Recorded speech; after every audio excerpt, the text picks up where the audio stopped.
All right. Good morning. What I wanted to do was to try to give a very brief overview of the commissioner's remarks at the TASA TASB Convention 2019. And it's really important that I kind of get this because he highlights a lot of the legislation and items that are actually happening, not only in SMSD, but all across the state. I'm sorry that I am not the commissioner, but this is Dr. Bostic, and we're going to take you through the slide deck that he provided to superintendents. The first thing he talked about was student achievement and how things are continuing to go up, but he sees basically there are pluses along the way, but we still see some challenges where you see the SAT, ACT passing rate at 16. That's not really good. And you see that even though we've had new test scores, and while test scores are raising, it's not really where we need it to be, as well as high school completion. While he says overall performance is improving, and as you may note, we have an A through F system with an A, B, C, D, and an F. Most school districts are falling in that 40% range as SMSD is, and campuses as well. Very few are at that A range, but performance is improving. What they wanted to make sure that we got was that high poverty and high performing campuses can do it. High poverty campuses can be high performers, but it takes some hard work. He notes here that 11% of all high poverty campuses in Texas scored an A. Here's the TEA strategic priorities. One of the things that I would always recommend, the good thing for SMSD is that we have done this so far, is that we try to align ourselves with the Texas Education Agency strategic priorities. Every child prepared for success in college or a career in the military. The strategic priorities, as you can see, to recruit, support, and retain teachers and principals. Well, that's really true because when you've got good people, that's what we need to look at. But what we'll note is that the majority of folks that we used to have going into the teaching profession used to be about 11% of people who would take teaching or education as a career has now dropped to 4%, and it continues to drop. Build a foundation of reading and math. Yay, SMSD. We have put that in our educational priorities. But TEA has that as one of its aligned priorities. Notice it doesn't say everything else. It doesn't mean that those other subjects aren't important, but it does mean that they want to focus on reading and mathematics. And specifically reading, you'll find out right up front. Connect high school to career and college. That is our vision statement. In Stafford, we want 100% of our kids to be college or career ready without remediation. Improve low-performing schools. We happen to have one in our district, and so we're going to put all hands on deck and try to do that. Enablers, things that will help us get better, increase transparency, fairness, and rigor, toughness in district and campus academic and financial performance.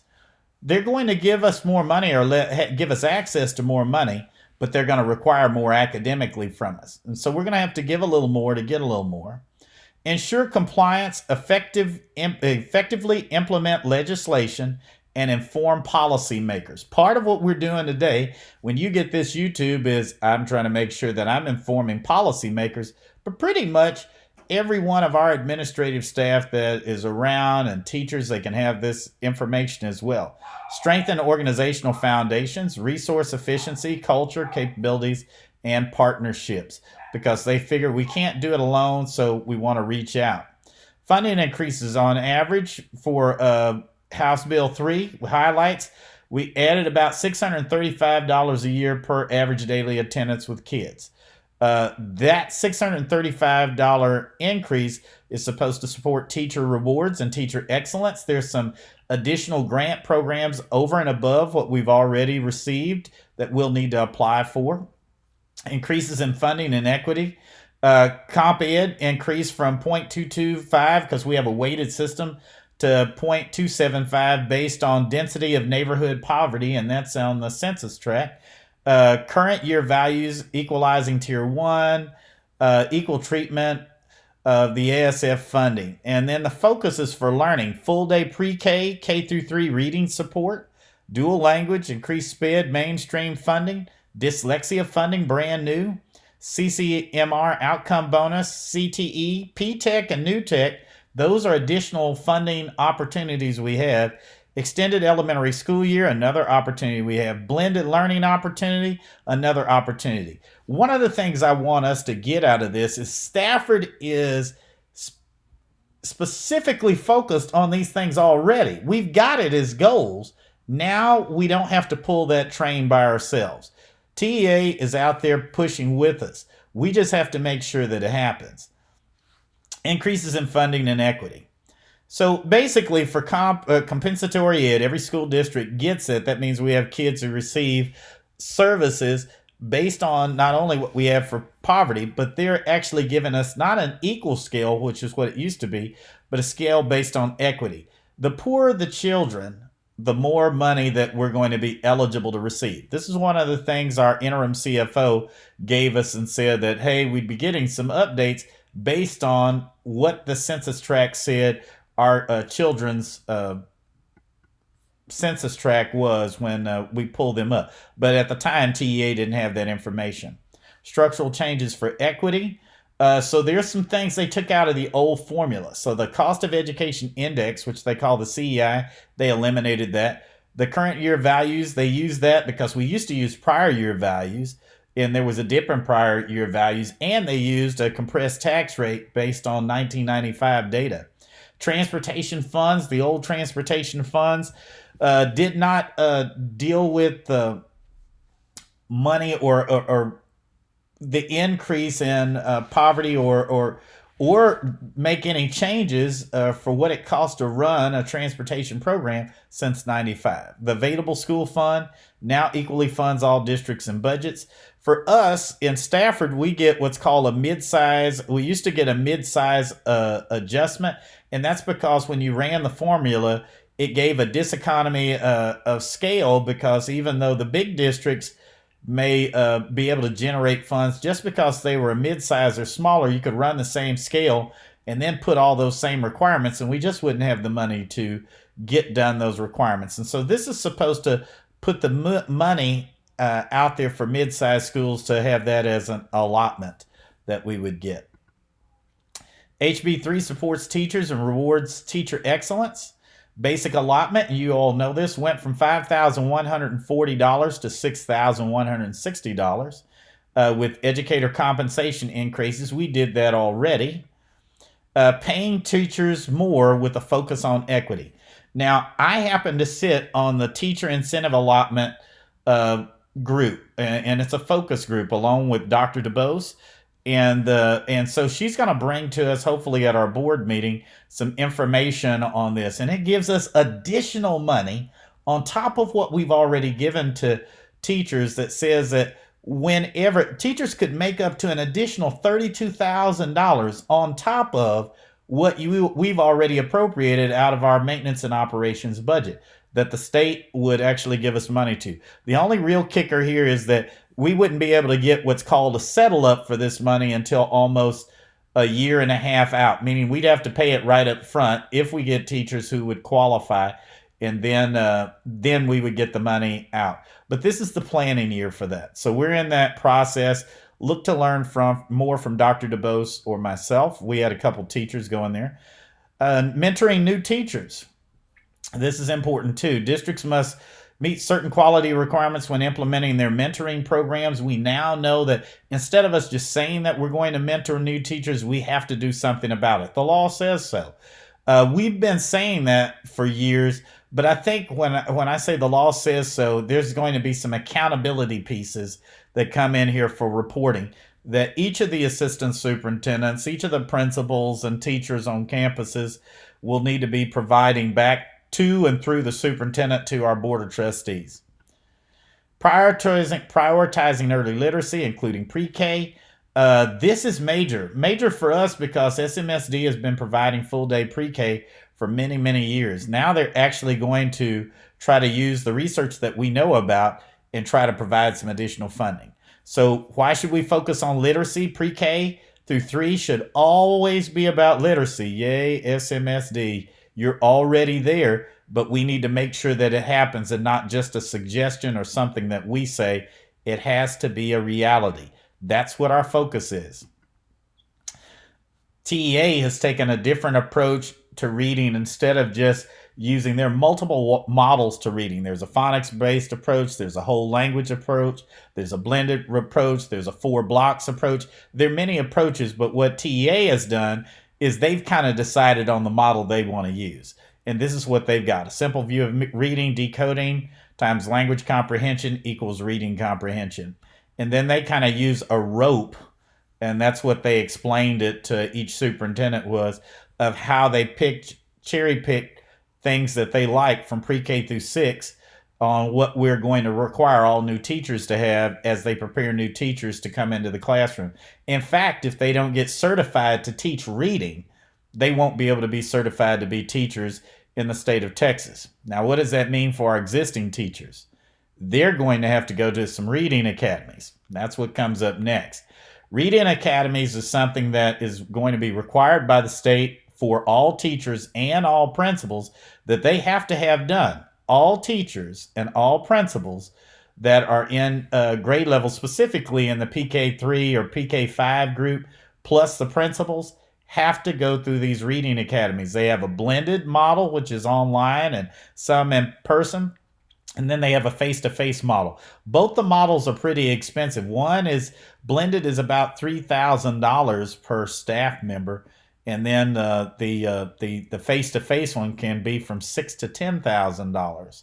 Now, the state will require that school districts invest in this. So get ready for more implementation items from the Texas Education Agency on how we're going to go about doing this. Full day, high quality pre-K. So we already have pre-K, and we've been using some of the assessments already from this, but this is an additional grant that we have available to us. What they give us credit for is good for having full day pre-K, but we want you to start partnering with some private early learning centers. So when the kids come into SMSD, if they're not part of our pre-K program, we can have better alignment. Some school districts, and even plus Head Start, some school districts have even gone as far as paying for additional staff members, maybe a staff member or two to go over and teach a class or two at the pre-K centers for these privately funded centers where they're for profit. New funding supports.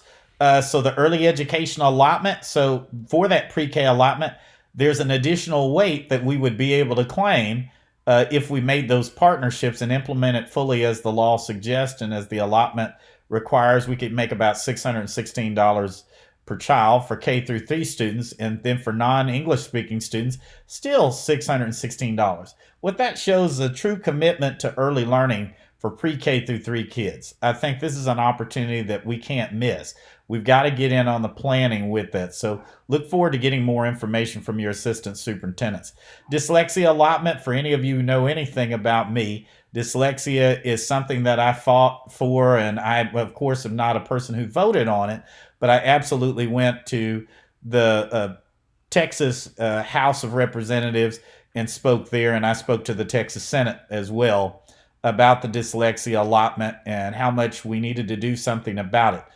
Representative Huberty was there with me and said the same thing. So I'm very happy that this has an additional weight that has never been on our funding formula before, because there's so many children that are identified as dyslexic that are not getting the support they need out of the regular classroom, and they're not necessarily special ed. Dual language program weights. So we have a 0.05 weight for non-English speaking students in dual language and for English speaking students in dual language. School boards. You will have an entire presentation on this that I want to make sure I bring to your attention very, very, very soon. House Bill 3 has an entire video series on requirements for school boards, where you're going to be held accountable along with your superintendent for implementing House Bill 3 requirements. One of which is making sure that we have some accountability measures that show that we're making progress towards implementing things for like early literacy, things that show that we're implementing progress or showing progress for things like CCMR, which is the College Career Readiness Measures, which we will talk about. But it shows how school boards monitor their administrators in reaching those goals. I just mentioned CCMR, the College, Career, and Military Readiness. Well, first of all, there's an assessment for that we give kids in high school. But here's how that really looks for the Texas Education Agency: SAT, ACT, and the TSI, which is something that we're a testing site for. It's paid for by the state for every high school student who wants to take it. Well, we had already taken the first step and had done SAT and TSI, where we were a testing site. Look forward to getting more information from our principal and from our CTE director on that, and our assistant superintendent as days and weeks move forward. Districts will be reimbursed by the state for students who take and pass the industry-based credentials. One of the things that we want to be able to ask our director, our CTE directors, and our CTE programs, and our high school principal and their programs are, what industry-based credential are we getting, and so we can get reimbursed for them. All students must fill out the FAFSA or opt out starting with the class of 2021. So I'm going to recommend that this is something that the principal and CTE director put in their program to make sure kids are ready, and that they'll fill out their FAFSA. House Bill 3 adds tech apps to funding weight to include all computer science classes. Stafford, we have used our philosophy for many years, and I say it all the time: STEM to earn. Now, folks, it's a reality. The state backs that up because that's where the jobs are. Extends to CTE and tech apps funding all the way down to 7th grade. So while some of this is low-hanging fruit, let's keep our eyes on the prize, because before it became low-hanging fruit, Stafford said this was a goal, even though we were doing it with dollars that we had in our own pot. Increase in Texas Innovative Academies. Here's what that looks like. So we've got things that are called P-Tech Academies, T-STEM high schools, and early college high schools.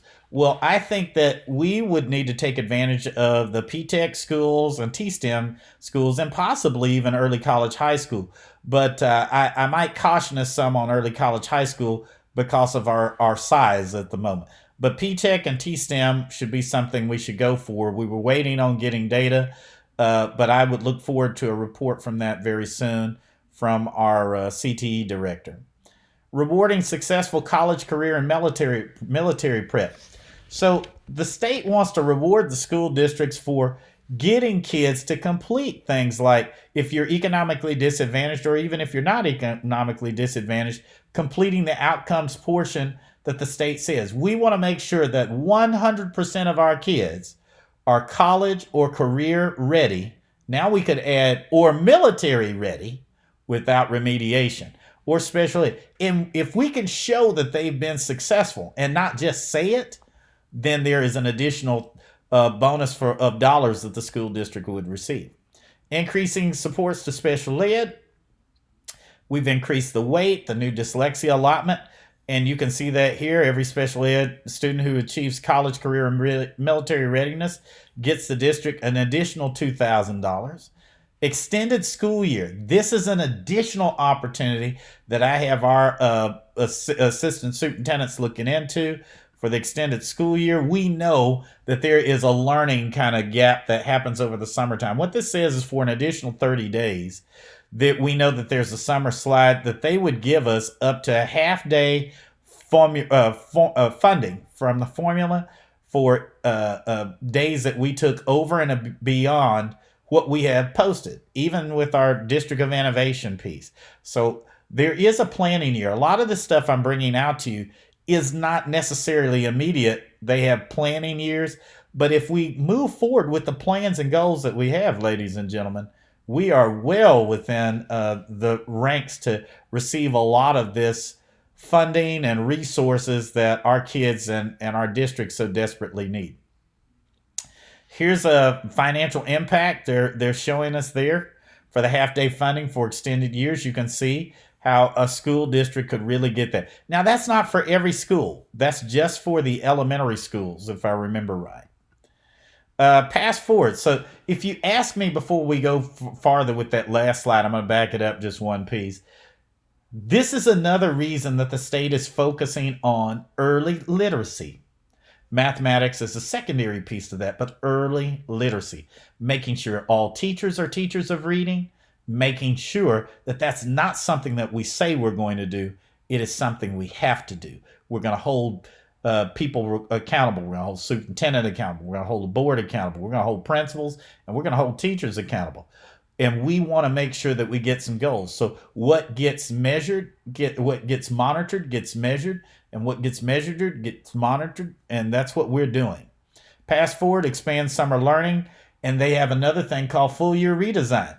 That's one of the things we're looking at, not only for the magnet school and a full year, possibly a full year school year, all school year-round school, but also possibly for the district, should that be something you want to consider as days and months move forward. But we're going to present some things to you so you can make your decision, and we can move forward. For summer learning, they give several options here. Instructional school days, you can see that. For full year redesign, I really love this one, using HB3 as an opportunity to redesign the entire school experience. We talked about maybe a year ago the SMSD experience. What is that? Well, if we can put the right people in place, and it's hard work, y'all. It is hard work. We could literally redesign what SMSD is doing, what it's about, and change our trajectory. So here's what that daily experience looks like. This is talking about adding 30 days, reimagine school days, better learning for students, better support for teachers. I mean, I absolutely loved it. So one of the final things, and we're getting close to the end here, was the reduction and reforms to property tax and recapture. We were lucky enough in this biennium to receive a benefit of both of these things. So we're out of recapture for this biennium, and then we had a reduction of the property taxes with the new House Bill 3. So taxpayers got back 7 cents for us when we voted for the tax rate, but we also went out of recapture. Now, I want to caution everyone that we've also heard some predictors that we don't know that the state will be able to maintain this for long. So this is a watch and see kind of thing. So that was what we need to do. Max M&O tax rates, you can see that where they've compressed that. Went down to 93 cents on this one with the golden pennies versus the copper pennies. And then the tier 1 M&O rates continue to decline. We basically are finding out that if we do some things right with property tax, kind of put more money in the system to help us get up the hill, then we may not need those reforms for the duration. It may be for a short period of time. But again, that's to the legislature to decide and not me. Ladies and gentlemen, I'd like to thank you for taking a little bit of time to watch and listen to what I've had to say today. Now you've had a review of what the commissioner has provided to each of us through the Texas Association of School Boards conference and the TASA conference that was held in September.